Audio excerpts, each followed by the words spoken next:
Hello guys, welcome back to my YouTube channel. ഇന്ന് നമുക്ക് എങ്ങനെ വെണ്ടയ്ക്ക തോരൻ ഉണ്ടാക്കുന്നതെന്ന് നോക്കാം. ഒത്തിരി വൈറ്റമിൻസ് മിനറൽസ് ഒക്കെ ഉള്ളതാണ് കേട്ടോ ഈ വെജിറ്റബിൾ. അതിനുവേണ്ടി ഞാനിവിടെ ചെറുതായിട്ട് അരിഞ്ഞ വെണ്ടയ്ക്ക എടുത്തിട്ടുണ്ട്. അതുപോലെ തന്നെ ഇത് ഇങ്ങനെ റൗണ്ടിലായിട്ട് അരിയാം അല്ലെങ്കിൽ നീളത്തിലും അരിയാം. പിന്നെ നമുക്ക് കാച്ചാൻ വേണ്ടിയിട്ട് കുറച്ച് തേങ്ങ, കറിവേപ്പില, സവാള ചെറുതായിട്ട് അരിഞ്ഞത്, വെളുത്തുള്ളി, ഇത്രയും സാധനങ്ങളാട്ടോ നമുക്ക് വേണ്ടത്. നിങ്ങളുടെ എരിവിനനുസരിച്ച് 1-2 പച്ചമുളക് എടുക്കുക. ഇനി ഇതുണ്ടാക്കാൻ വേണ്ടിയിട്ട് ഒരു പാൻ എടുക്കുക, ഒരു ചട്ടി എടുക്കുക. അപ്പോൾ ആ ചട്ടി ചൂടായതിന് ശേഷം, ഇരുമ്പിൻ്റെ ചട്ടി കേട്ടോ, ചട്ടി ചൂടായതിന് ശേഷം അതിനകത്തേക്ക് വെളിച്ചെണ്ണ ഒഴിച്ച് കൊടുക്കുക. വെളിച്ചെണ്ണ ആവശ്യത്തിന് ഒഴിച്ചാൽ മതി. ഇനി ഞാൻ ഇതിനകത്തേക്ക് അരിഞ്ഞു വെച്ചിരിക്കുന്ന സവാള ഇട്ട് കൊടുക്കുകയാണ്. സവാള നിങ്ങൾക്ക് ആവശ്യത്തിന് ചേർക്കാം. നന്നായിട്ട് ചേർത്ത് കഴിഞ്ഞാൽ ടേസ്റ്റിൽ നല്ല വ്യത്യാസം ഉണ്ടാവും. ഞാനൊരു വലിയ സവാളയാണ് ഇതിന് വേണ്ടിയിട്ട് എടുത്തിരിക്കുന്നത്. അപ്പോൾ ഇത് നന്നായിട്ട് ഇനി മൂപ്പിക്കണം. വെളിച്ചെണ്ണയ്ക്കകത്തിട്ട് നന്നായിട്ട് മൂപ്പിക്കുക.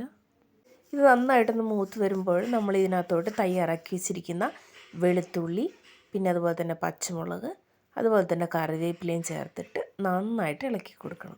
ഇനി അതിനകത്തേക്ക് കുറച്ച് ഒരു നുള്ള് മൂത്ത് വന്നതിന് ശേഷം ഒരു നുള്ള് മഞ്ഞൾപ്പൊടി ഇട്ട് കൊടുക്കുന്നുണ്ട്. ഒരു 1/2 ടീസ്പൂൺ മഞ്ഞൾപ്പൊടി ഇട്ടിട്ട് നന്നായിട്ടൊന്ന് ഇളക്കിയെടുക്കുക.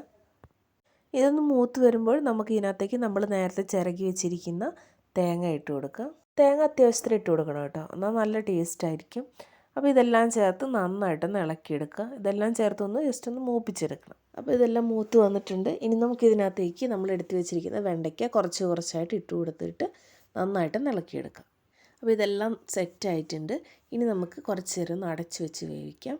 അടച്ച് വെച്ച് വേവിക്കുമ്പോൾ ശ്രദ്ധിക്കേണ്ടത്, നമ്മളിതിനകത്ത് അധികം വെള്ളം ചേർത്തിട്ടില്ല, അതുകൊണ്ട് അടി പിടിക്കാനുള്ള സാധ്യതയുണ്ട്. അപ്പോൾ നമ്മൾ ഇടയ്ക്കൊന്ന് ഇളക്കി കൊടുക്കണം. വെണ്ടയ്ക്ക കഴുകിയതിന് ശേഷമാണ് ഞാൻ അരിഞ്ഞിരിക്കുന്നത്, അതുകൊണ്ട് തന്നെ ഇതിനകത്ത് അധികം പശപ്പൊന്നും കാണാനില്ല. അരിഞ്ഞതിന് ശേഷം നമ്മൾ കഴുകാൻ പോയി കഴിഞ്ഞാൽ ചിലപ്പം ഒത്തിരി പശപ്പായി പോവും. അപ്പോൾ അങ്ങനെ ഇന്ന് നമ്മുടെ ഡിലീഷ്യസ് ആയിട്ടുള്ള വെണ്ടയ്ക്ക തോരൻ ഉപ്പേരി റെഡി ആയിട്ടുണ്ട്. അപ്പോൾ എല്ലാവരും ഒന്ന് ട്രൈ ചെയ്ത് നോക്കുക. നല്ല ടേസ്റ്റിയാണ്. എല്ലാവരും ഉണ്ടാക്കുന്നതെന്നറിയാം. ഈ മോഡലിൽ ഒന്ന് ഉണ്ടാക്കി നോക്കുക. നിങ്ങൾക്ക് വീഡിയോ ഇഷ്ടമായെങ്കിൽ ഒന്ന് സബ്സ്ക്രൈബ് ചെയ്തേക്കണേ. ലൈക്ക് ചെയ്യാനും ഷെയർ ചെയ്യാനും മറക്കരുതേ. താങ്ക്